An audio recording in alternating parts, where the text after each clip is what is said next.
You're listening to Damage Boost, the best gaming podcast you've ever heard, as long as you've never heard another gaming podcast. On the show, I'll be talking to other players, streamers, artists, and creators about what makes gaming more than a hobby, but a beautiful art and an activity that brings together communities around the world. Let's jump into it.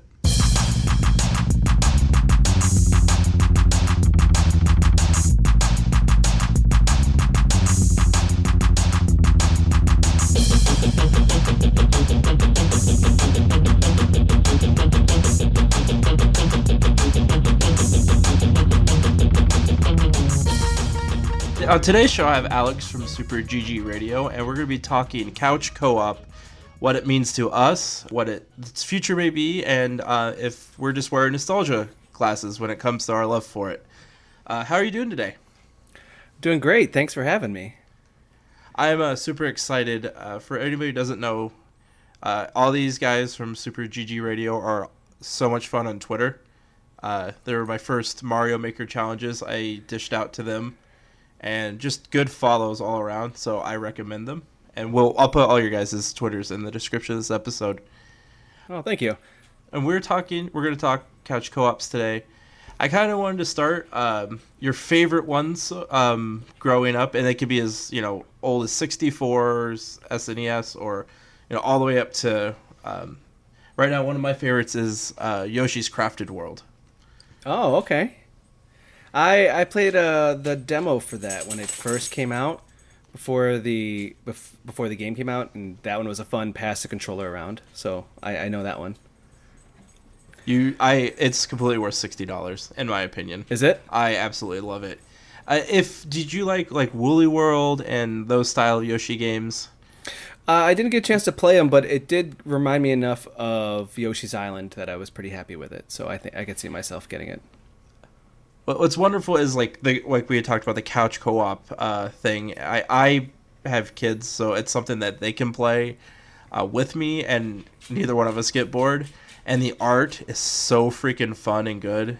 That on top of there's so much hidden stuff throughout the game that you get a lot. You go back and you're looking for things, so you don't get bored of it either. And so a lot of people said it's not worth $60, but in my opinion, it is. Me taking a look at it, I think that for me, I'm kind of waiting for it to go a little bit more on sale, but I think that it's definitely a good another one of those when they keep changing, from crafted to woolly. I like those themes so far, and I hope it continues. Yes. I think like a claymation one would be good, right? Did they do that one yet? I don't believe so. I would love claymation. And while we're on the topic of co-op, claymation Judgment Clay, great 64 sit around with your buddies play game. Clay Fighters? Just oh yeah, in my head. I love me some Clay Fighters. As far as my favorites, I think I went back to Mario Kart 64 and GoldenEye. Those were my real, in my memory, some of the best ones. I played a lot of it, hours and hours and hours, unlocking all of the cheat modes and learning all the courses in 64, or Bomberman. I remember Super Nintendo Bomberman. We had a multi-tap, which was always a rarity. What's a multi-tap? Multi-tap was a way to play 4 controllers on a Super Nintendo. Oh, no, I didn't even know that was possible, honestly. I just had the 2. Yeah, they had one for most consoles, but it was, again, a rarity. You had to get a very specific one for Genesis, Super Nintendo, and they had them for PlayStation 1. But yeah, we used to play a lot of the multi-tap, Bomberman. And currently, my current favorite couch co-op game is Overcooked. Have you played Overcooked? I have not, but everyone I know who has a Switch has it and tells me I have to buy it. Okay, you are a team of chefs, and you have to cook a meal. They give you a recipe, so you have to, if you're making a salad, you have to grab lettuce from a cabinet, put it on a chopping block, chop it, and then put it in a plate, then grab tomatoes and do the same. Now, imagine there's 4 of you, and the counters are in some sort of configuration that only 2 are on one side, 2 are on the other, and the stations don't make sense to the fact that someone has to take the vegetables, put them on the counter, so somebody else has to grab them, put them on the chopping board, then hand them back. They put these challenges in the way. Sometimes you're cooking on an iceberg or a haunted house, and then the haunted house, all of the all of the cabinets and the stations will lift up and float around and shift. That sounds incredibly trippy. It is, but it's super cutesy and super fun, and it will make you fight with your friends because you will be yelling at each other. No, don't put the cabbage there. No, don't put the pizza in the oven. Now, well, no, now it's on fire. It's a whole party fun game. So, should I not play with my significant other then? Just prepare for a cool down afterwards, like a cool down. We got to take a walk period, you know. That's how Mario Party's been in our relationship, so I definitely understand that. The new one is really fun. Yes, for couch co-ops, I love that you can do the river rafting as a team. Mm-hmm. I have three, like I've said, I have three boys. They're all under 7, so there is giant fights when one brother's winning and talking a bunch of shit to the other two. So it's nice that we have a team, so the blame goes to everyone if we lose instead of just one person. Yeah, this is not your brother's fault. It's all of our fault. Yeah, everyone let Daddy down. Go to your rooms in shame now. The other modern one I suggest to people is Ultimate Chicken Horse. Have you heard of that one? You have some interesting tasting games. Go on. I want to hear more about this. 2D world, almost like a Mario level. There's a point A to point B, a flag at the end, and there is, say, you're on top of a building, and there's just a giant gap between the buildings it's unjumpable. Same controls as Mario. You hold one button to run, you jump, wall jump, etc. But at the beginning of each round, they will open a box called the Party Box, and in the Party Box, you will find fans that are running with blades, or stairs, or a platform, or bombs or spikes, and each one of the 4 people playing, or however many, will grab one item and put it in the level wherever they want, floating in air. If you all make it to the end, it's too easy. Nobody gets any points. Nobody gets to the end, no points either. And then the next round will start. You get the box open again. You take your items and you put them already building onto the items you had from the last round. And this is on what system again? It's on everything now. Everything? I had it on PC, but yeah, no, I have it on Switch now too. Sounds like a good Steam pickup. It is, and it's I think it's like $15.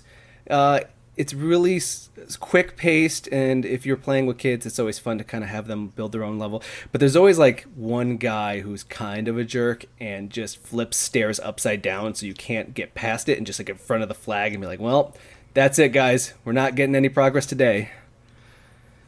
That sounds like that would be their uncle when we play. Yeah. So we were talking about couch co-ops off air and through show notes, and you had some interesting stories about couch co-op and things like that with your family growing up, which was completely different than my experience. Do you mind sharing that? Oh, of course. It's kind of started for me that I grew up in a big Latin family where everybody was very close. So when I was growing up, I had a brother, a sister, I want to say 2 nephews, because I was an uncle at age 1 and 2. So I had 2 nephews who were roughly my age. Then 4 cousins. I think 4 or 5 cousins. And when it was Christmas time or any kind of holiday, Thanksgiving, Easter, they would take us all, put us in the basement or the living room just away, and the adults would go drink wine and gossip and hang out and dance and do all this stuff. And the kids and it was a lot of times at my house. So it was, okay, here's my Nintendo 64. What are we playing, guys? And we would just pass the controllers around. Okay, let's all take turns. Let's play some Cruisin' USA. Let's play some Bomberman. Let's play some GoldenEye. And that would be Christmas. Okay, let's take a break. Let's all have dinner. Let's go open our presents. Back to the N64. Okay. That's so amazing. I envy that. That sounds so much fun. It was fantastic. So when it comes to couch co-op, to me, it's about bringing people you love together, working cooperatively or competitively, and looking at the person next to you and knowing exactly what to expect. But also, you have sometimes it's just like a total surprise. Be like, oh, I didn't expect that my second cousin would totally blue shell me out of nowhere, and I never saw that coming. And I love online play, but there's something special about sharing that experience with somebody, just like sitting right next to you and you both are in it, and you can look at somebody and go, "Did you see that?" And they go, "Yeah, I did," and it was awesome. And my experience is different, and it's what I'll explain so you can understand kind of why I envy your situations. When we had those gatherings, there was no video games. Didn't have a lot of cousins my age, but growing up, my friends would come over and we would play those games together. And we would even do not necessarily couch co-op in the traditional sense, like 4 controllers. If it was a game we all liked but only one of us had, we would do the old school. All right, you play like all the GTA games that came out, single player before online. Of course, it would be all right. Who can last the longest with 5 stars? And see how long you go. Pass controller when you're done. Next person's up. Who could do the craziest explosions or steal whatever? And though we would stay up for literally 24 hours, doing stuff like that. And then I'd go home and sleep for 26. We talked about Mario Kart a little bit earlier, and I'll just start off by saying drink responsibly. Anybody who's listening to this, please. In college, we would play Mario Kart 64, but we called it, for lack of a better phrase, drunk driving. Yep. Where each lap you would have to finish a beer, and you have to sit down the controller after you finish the lap, drink your beer, and then start racing again. And that was a huge thing. I was in a fraternity, and sorority girls would come over and play that with us. It was a blast. You're not going to get that with online co-op. There's not that, I guess for lack of a better phrase, camaraderie that you feel, like you said, when you're sitting around with 10 other people watching 4 people race in a game that, is probably older than most of the people that are playing it. And there's something special about that. That's why I kind of wanted to bring up this topic to you. I know you and Bryan, last episode, were talking about playing online games, and they're great. But for me, it started there when I was younger. And you playing the drunk driving Mario Kart, that was a big staple for us as well. And I've kind of tried to keep that going throughout, like as people have gotten older. My wife is really big into like board games, the classics like Clue and Parcheesi. And then of course she went to like the Carcassone's, Ticket to Ride, the newer ones that are really all the fad. Mm-hmm.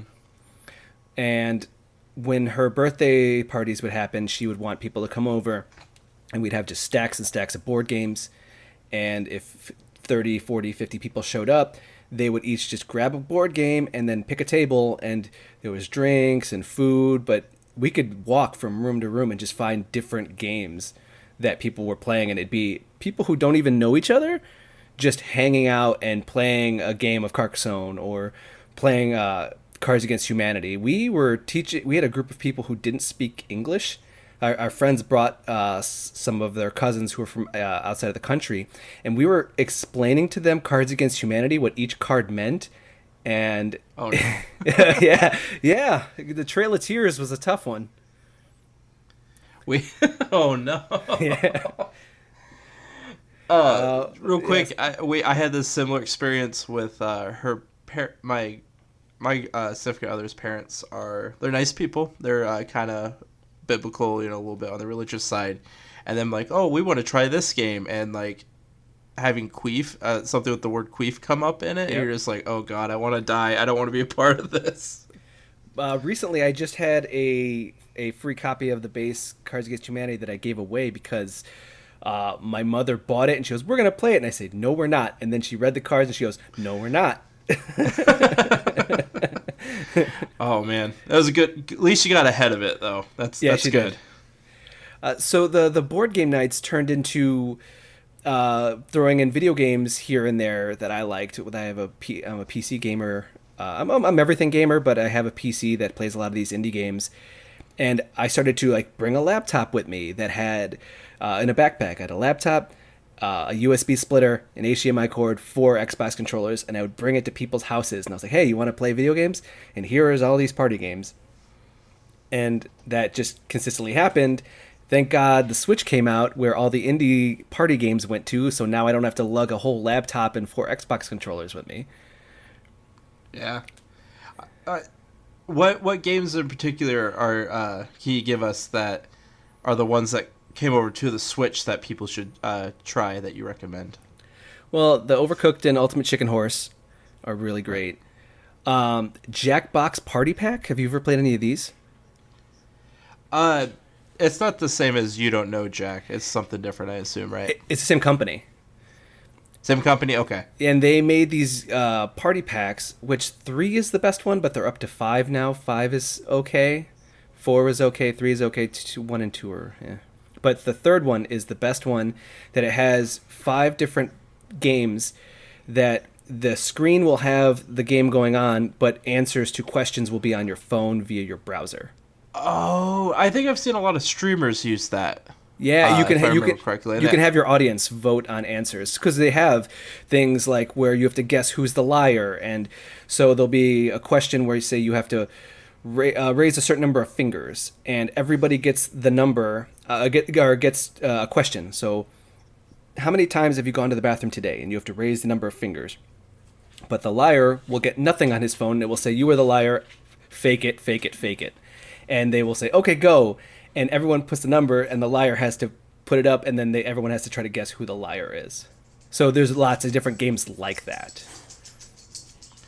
I've actually thought about picking that up, and I think you've probably sold it on me now, because I enjoyed watching streamers do it, and the fact that you can interact with people that stream with it is pretty cool and somewhat unique. So yeah, I'm definitely into that. Yeah, that's a good one.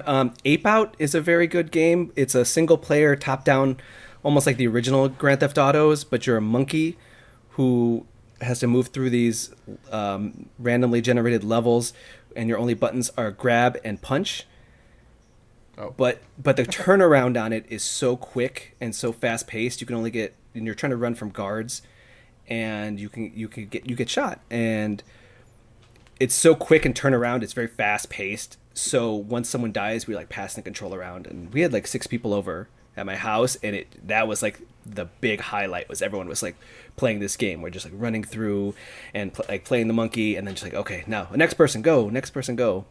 So when you're picking these games, do you kind of pick what you think is going to be good, like go with your taste, or are you, when you pick these games, are you like, oh, this would be great for a party, or do you kind of just trust your instincts? I trust my instincts, but I also do some research. I've had some games where I'm like, this will be a great party game, and then I've tried it out, and it's like, oh no, everyone's kind of over it.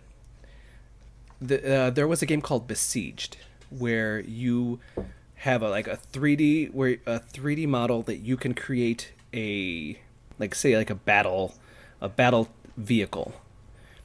And then once you build your own creative battle vehicle, you can move forward and have to do these challenges, like kill this many people or take down this tower.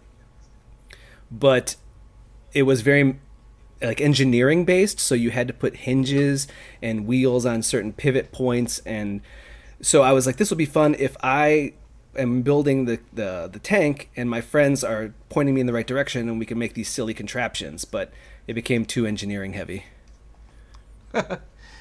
I've watched clips of that game as well, and I can see definitely where that would be a lot of fun. I feel bad that people thought it was too engineering heavy for it, but I think that's definitely a cool idea for a party game to have everyone work together to build that. Kind of like a Kerbal, I can't remember the name, the space Kerbal Space one. Program.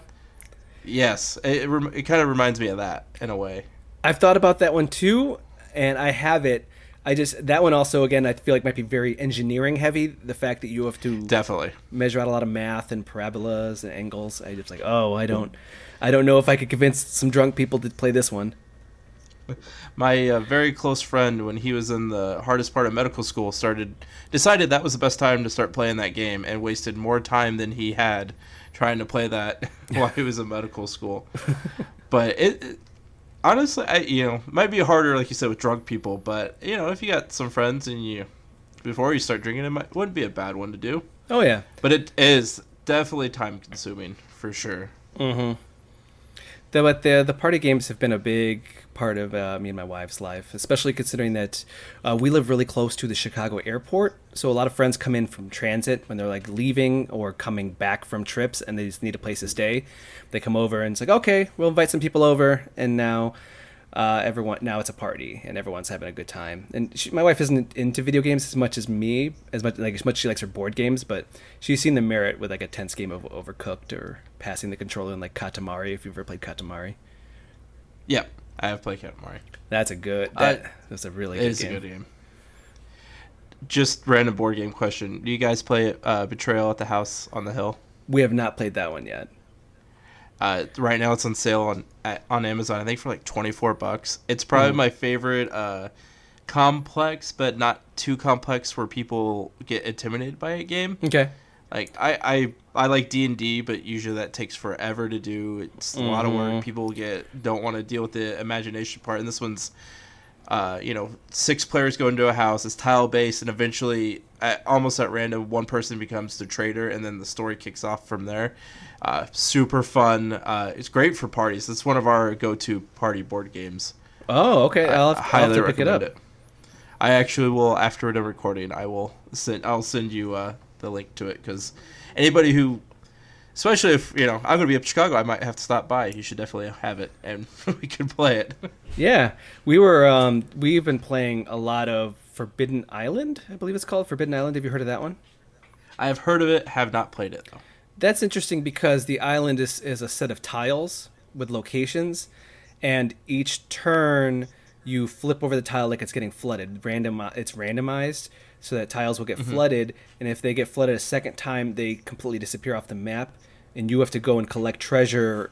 So it's actually PvE, meaning like you're playing against the environment and not against people, and it's better. Like you're supposed to play together because you all have to get off the island, get all the treasure, and then get off the island. I will have to look at that one as well. I like tile-based just because it's, like we talked about, it's random and it's not intimidating for people who are casual board game players. Yeah, I'm more like it because we can't always have 6 people readily available. So in that case, it's like me and my wife have a game to play together. Oh, that's sweet. I like that. Yeah. I like couples spending time together. Also, if I'm a softie like that, though. Yeah. We spend a lot of time together. And again, playing games like that is really something that's special to us. Have you played Munchkin? I have not played Munchkin, but it's another one of those games that I've been told so much good stuff about, and I just, for whatever reason, never got around to it. Well, for that one, I would say that one's a little D&D light. So if you are having problems with playing like, an 30-hour campaign of D&D, at least you can like play a 2-hour game of Munchkin. Yep, that wouldn't be a bad idea. I have been jonesing for some D&D, and all my friends live across the country, so it's a lot harder to play it online. So Munchkin wouldn't be a bad thing to pick up with people from around here who are not hardcore D&D players. Yeah, no, that's how I've been kind of introducing D&D to my wife, because I play D&D and she respects that, but she's also like, I don't know how one would do that, and I don't know the mechanics. And so playing Munchkin, at least it's a formula of you go into the dungeon, you do this, you do that, you wear this armor, and you have stats, and then she's like, oh, I can kind of wrap my head around of more of a structure. Just shameless plug real quick. If you like D&D, you should listen to Demon Days on the After the Height network. If you're not already. That was pretty good. Yeah. I like Demon Days. It's good. Yeah, it is. I like that they're... Well, my problem when I do play is I'm too embarrassed to do like character voices and like get into the acting part of it. Mm-hmm. Not that I'm above it. I'm awkward and shy, so it's really, really hard. And my friends are assholes, so we always make fun of each other when we try to do stuff like that. Oh yeah. So, but I like that it's. It might be because it's a podcast, or they're all just really into it. That they're immersed in the world, and it's enjoyable. See, I don't do that as well, but I'm really good at thinking outside the box. So in my current campaign, we got attacked in the forest by spiders the size of dogs. I don't like that. Spiders that's too big a spider. It is. So my thought process is, you that forest is dead to you now and needs to get burned to the ground. You burn it. Yeah, the whole thing. Like Australia needs to Whole be thing. burnt. Yeah. So I burnt, like, when no one was looking, I let a trail of oil throughout the forest as we walked, and when we left, I threw a torch. And that has been now the current theme throughout our campaign, has been that people keep asking us questions about a fire, and I have to play dumb. That's awesome. Yeah. This is why I love D&D. That's a cool little fun story. I like that. Yeah. So it's been it's fun. going to carry you through the whole campaign. It has been, like, every once in a while somebody goes, "Hey, did you hear there was a fire?" I'll be like, "Nope, didn't hear anything." That's all news to me. We did our DM decided to name the main NPC the same name as one of our players, his real name, so it's just been hell trying to not get that mixed up. Well, that's I don't not know why he confusing. did it. Right, and then it kind of plays in the story because every time we talk to this NPC, we talk to him like he's our friend, and it just gets confusing. But it's fun.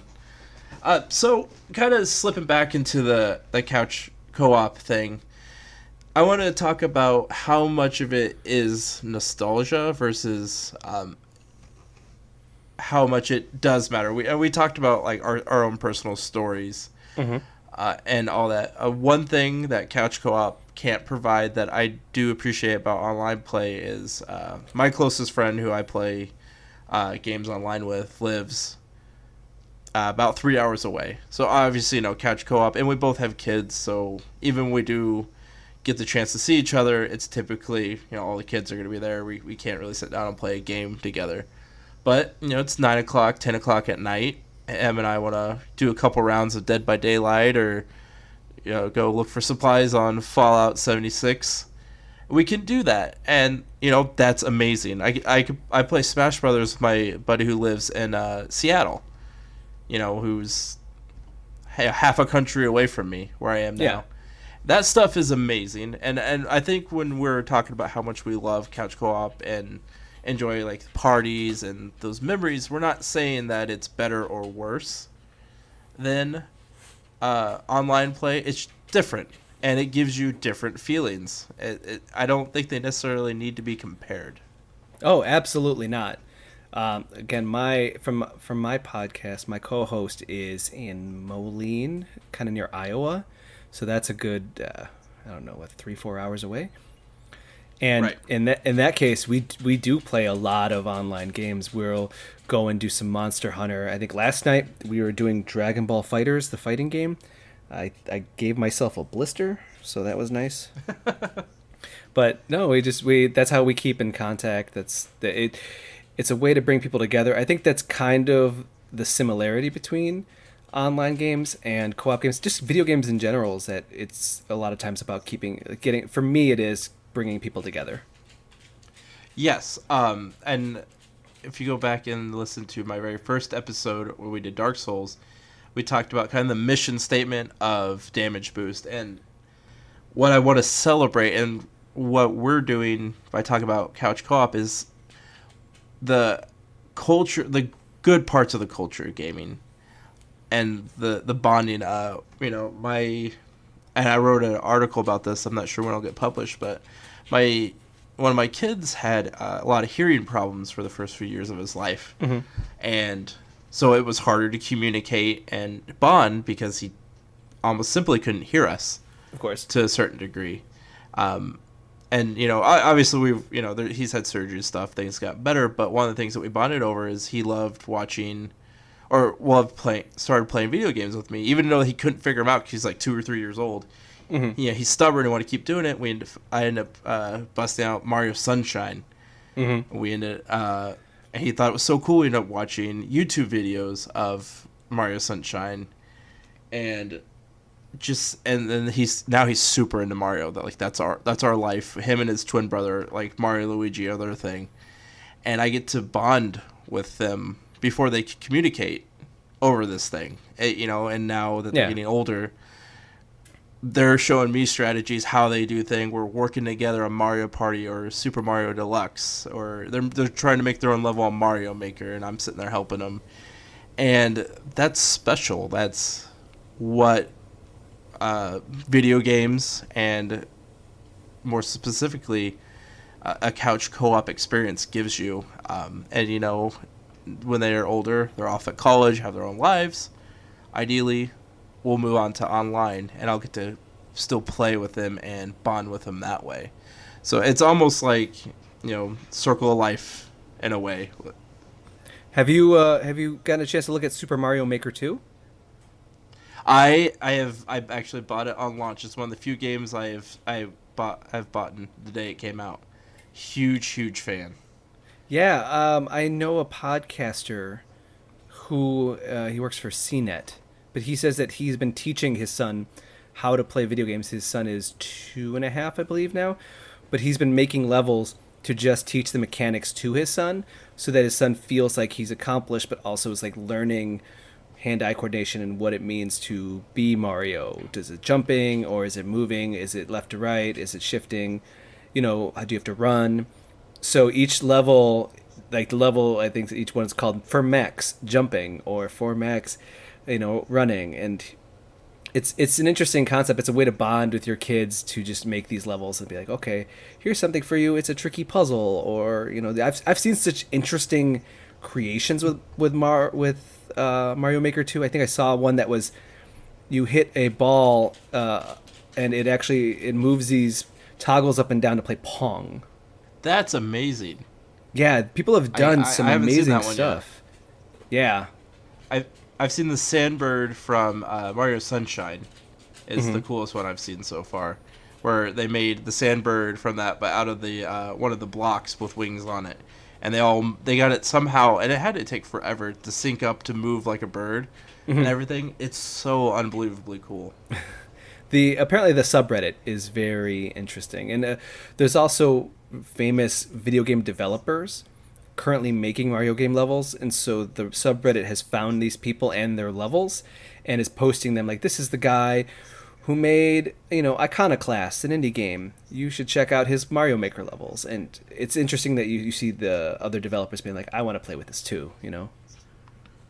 Yeah, and I think Nintendo's realizing that it's a gold mine, and they've talked about making a dungeon maker for The Legend of Zelda.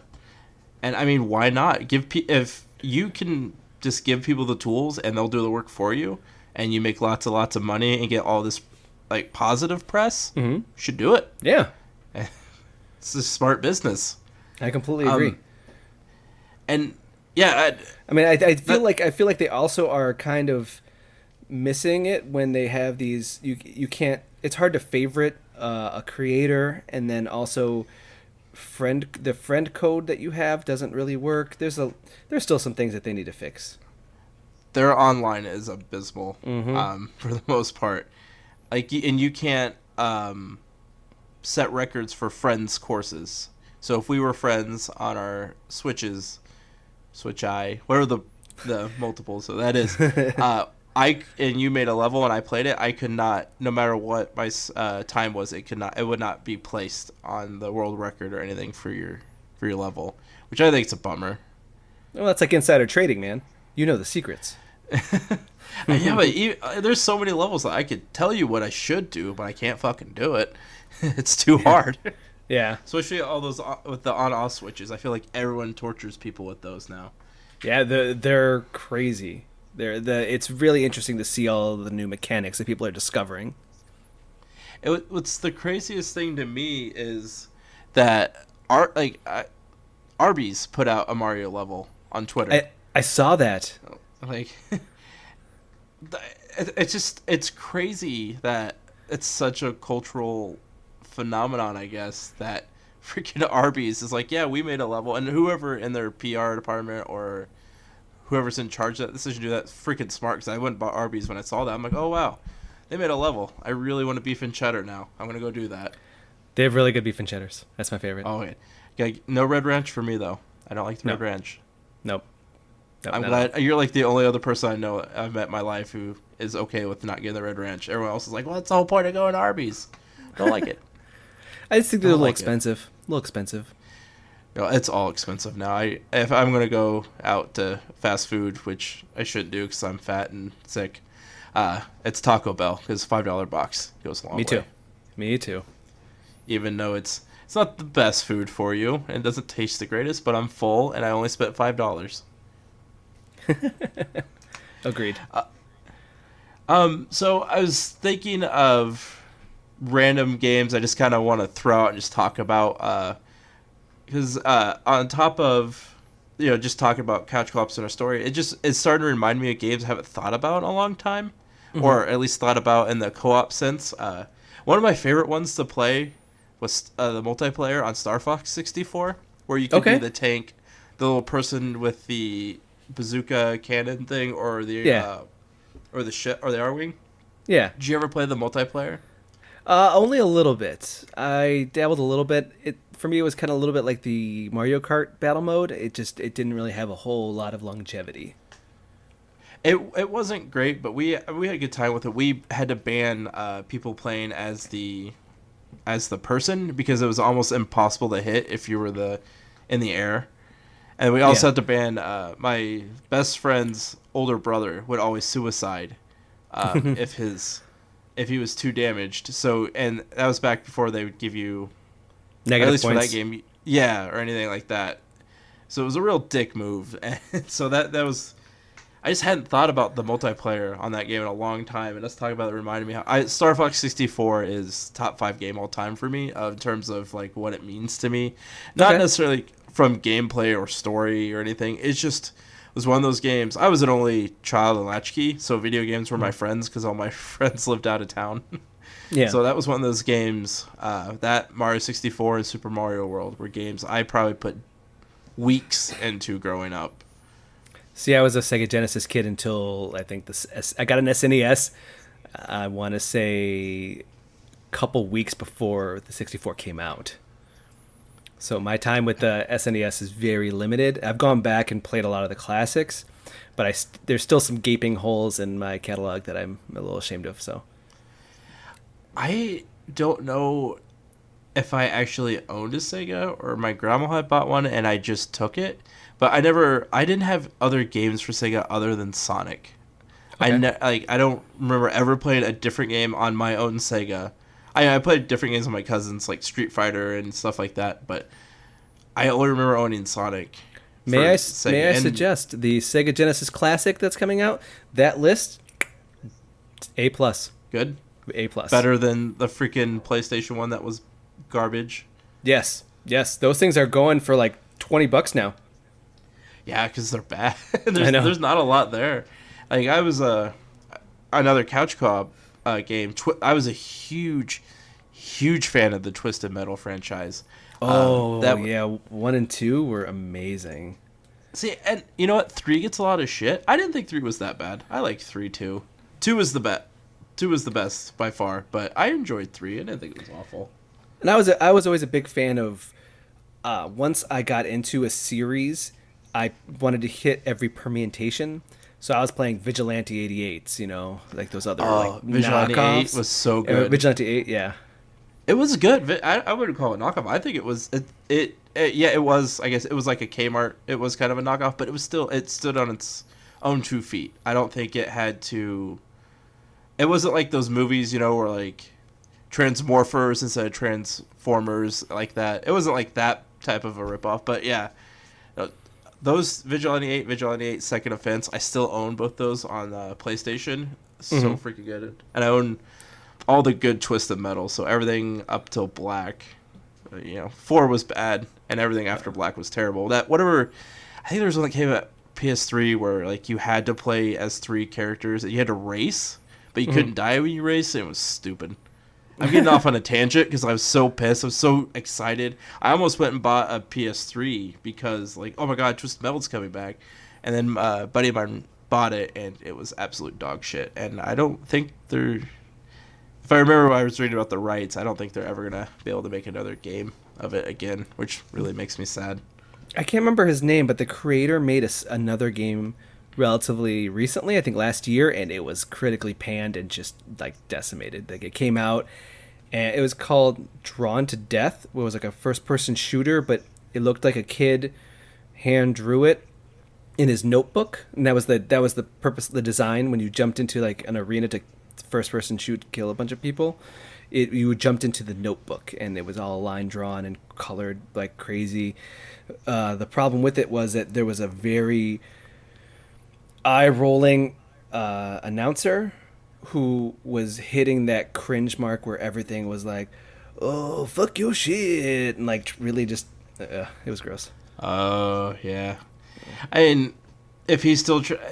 I'm sure I haven't played any of those games except for Black in probably 15 years. I bet if we went back and listened, that is probably some mid to late 90s like cringe stuff in there too that he probably tried to bring into what he's making now, and it just doesn't fly anymore. No, that stuff isn't as... There was a time and a place. Yep. And it's like, hell, not to go too far off tangent, but even go back and watching Friends, the way they treated like homosexuality and stuff, it's really cringe. In some of the early episodes, pretty cringeworthy. So the 90s were different, man. They were a different time. Oh, I had one more game I wanted to, as an unconventional couch co-op game for you. Have you ever heard of Totally Accurate Battle Simulator? I have not. That's a good watch on YouTube or Twitch. The way it works is that they will put these scenarios in front of you where you'll see an army of these. It's top down. You'll see an army in front of you of different units. You have a certain set amount of money, and you have to buy units and put them on the field, and they just auto fight. The units are based off of like Vikings or ninjas. And the more powerful ones are more expensive, so you have to kind of wager that. And they all look like claymation, silly. They all have googly eyes and very crappy like geometry, so there's a lot of glitching. So it's very fun to put. That one is a good party one where I put it on the TV screen and say, "Okay, tell me what army will defeat this other army," and people will just start shouting things like, "Oh, I have this many. Okay," put it all on there and then play it out. It's a lot of fun.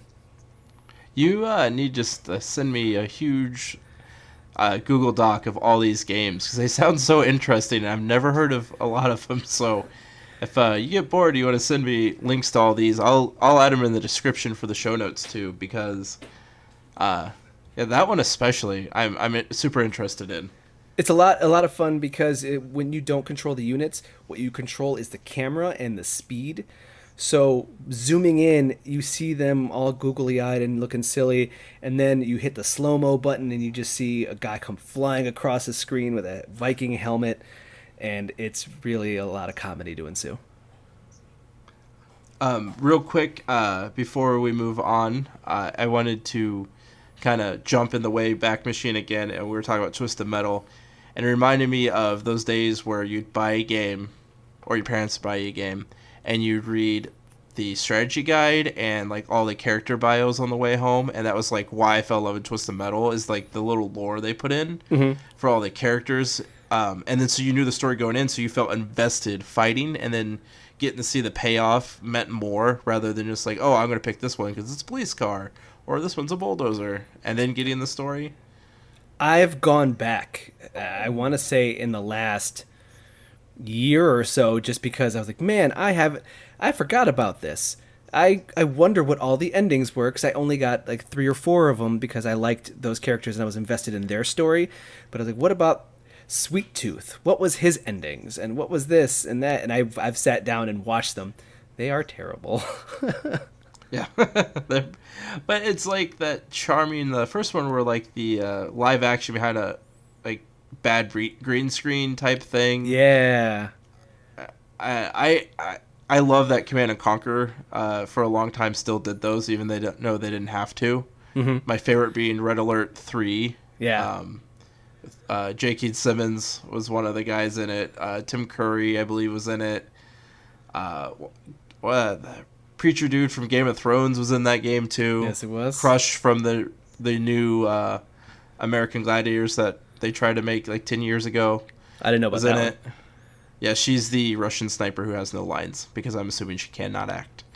But yeah, so before we wrap it up, I want to hear more about Super GG Radio, and I caught a little bit of all your guys' streams when you did the back-to-back-to-back streams, which was pretty cool. You guys are. That started on a whim. That was a Was that a funny whim? joke. Well, my friend has been one of our hosts, Eric, he just decided he wanted to stream all of Detroit Become Human in very large sessions of like like on July 4th, him and our associate Steve played for like 8 to 9 hours, just straight. That's too much. Yeah. That's gonna be mind melting. So he decided on last Sunday, I'm gonna stream the rest of it, and they were streaming the rest of it.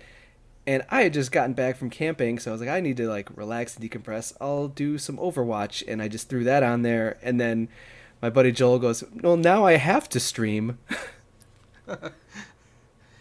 That's awesome. So I just assume you guys kind of do that all the time, but maybe you have to now. Yeah, we'll definitely have to. I can tell. I said it a little bit at the beginning of the show, but talking with you guys off air is always super fun, and in our, I guess you call it a group chat, I feel like we go off on weird tangents, like movies that made us cry, or movies that made us cry the most, was my personal favorite. And Mail to Bother Bryan with messages nonstop is also super fun, since he doesn't watch my streams. Wink, wink. Yeah. I've been on one other podcast so far, and I have complained about Bryan, because they also know him not watching my streams, but he's a wonderful person, and I owe him so much. It's a theme now. Yes, it's a running joke that he probably doesn't think is as funny as I do. So, but tell people who haven't listened to it what it's like and what it's about, and why they should listen. Okay. Super GG Radio, at its core, is a podcast about friends hanging out. It started with high school and college roommates, as you will. You have a group of friends that you know very well, and as you grow up, you get jobs. We all stood up in each other's weddings. There's legitimately, I want to say 4 to 5 weddings where it was the same people standing up the entire way. Bought homes and then slowly moved apart. In that case, we just kind of kept up through video games and online games. And we have a Google Hangout that is just like 15 people all the time, just talking and chatting. Hey, my work is doing this now. Or, hey, what is everyone doing this weekend? And there's one for video games. And the video game one, we just discuss what's going on in the community, what's going on with new games.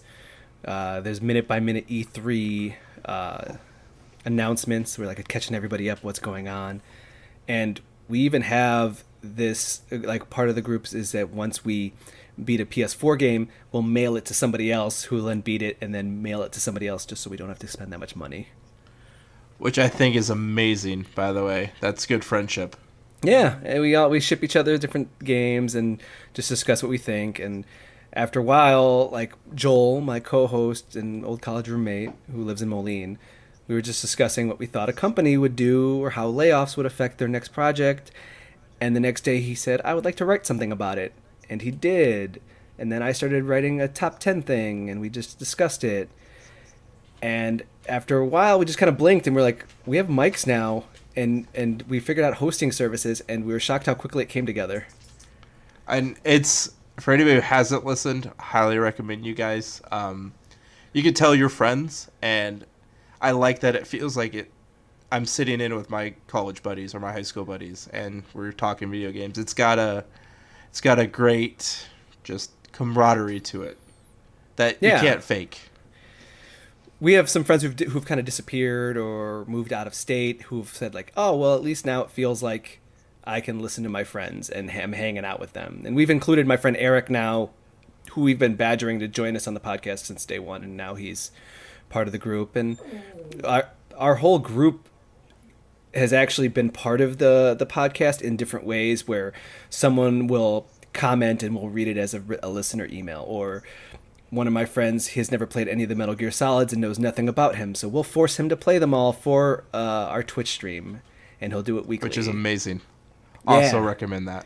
Yeah, he's starting, not to plug, but Metal Gear Heartwig starts, I think, next week. Oh, plug away. We're all friends here. Yeah, he's going to be doing he's on Metal Gear Solid 2. He was very shocked by the twists of Metal Gear Solid 1.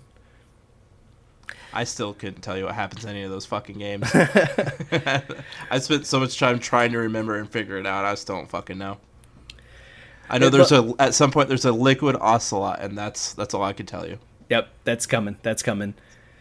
So the trick to Super GG Radio, of course, is coming up with something unique. And in our case, we're not buying $60 games every week.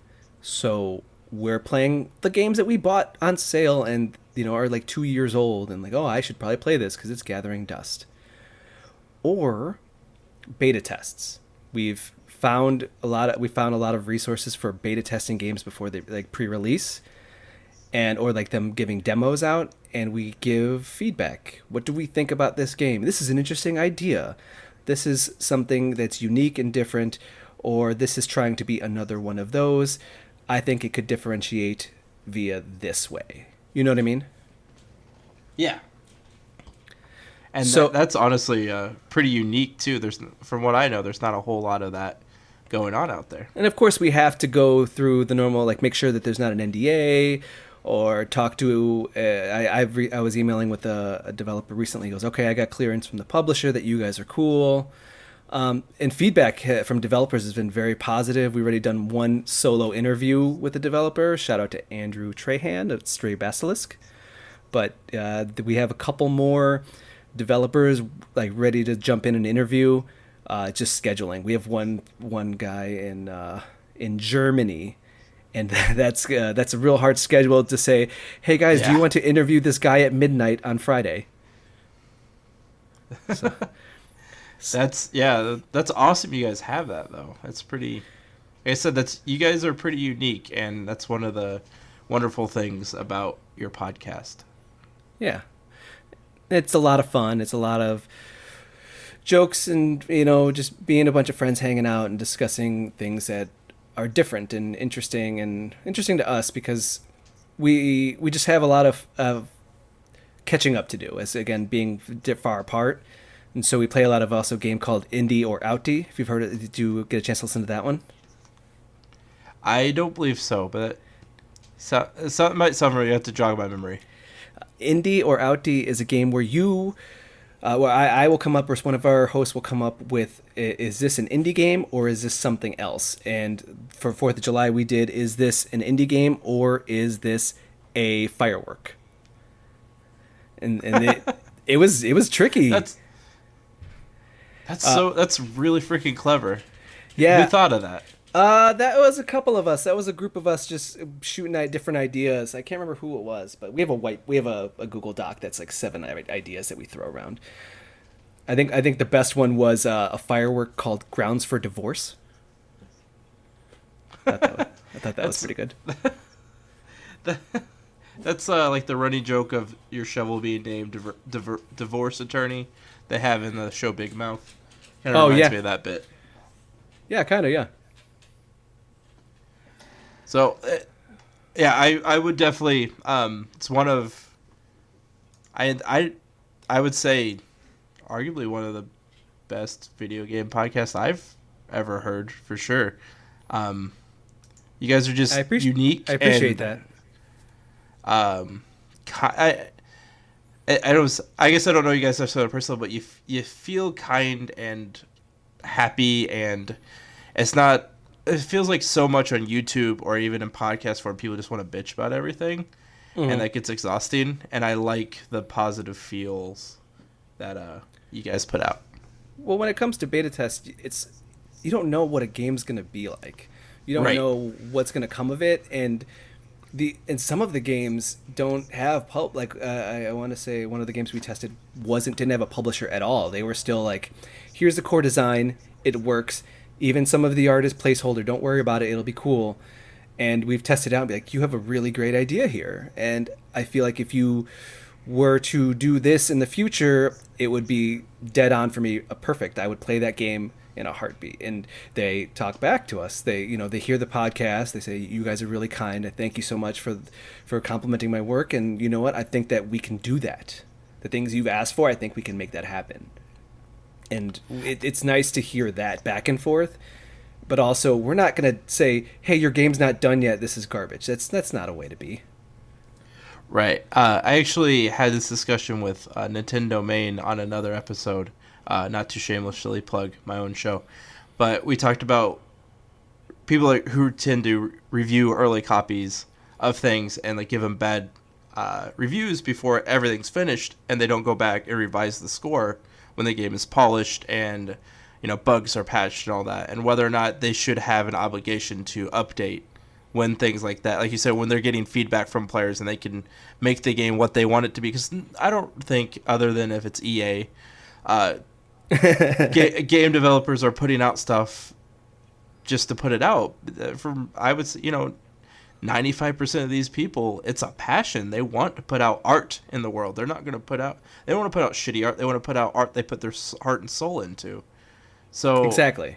And that's what led to that discussion, and I think that's what you're saying too. You guys are respecting that they're working hard and understanding that, art, it's in a way it's layers. You gotta wait and be patient and see how it all comes together.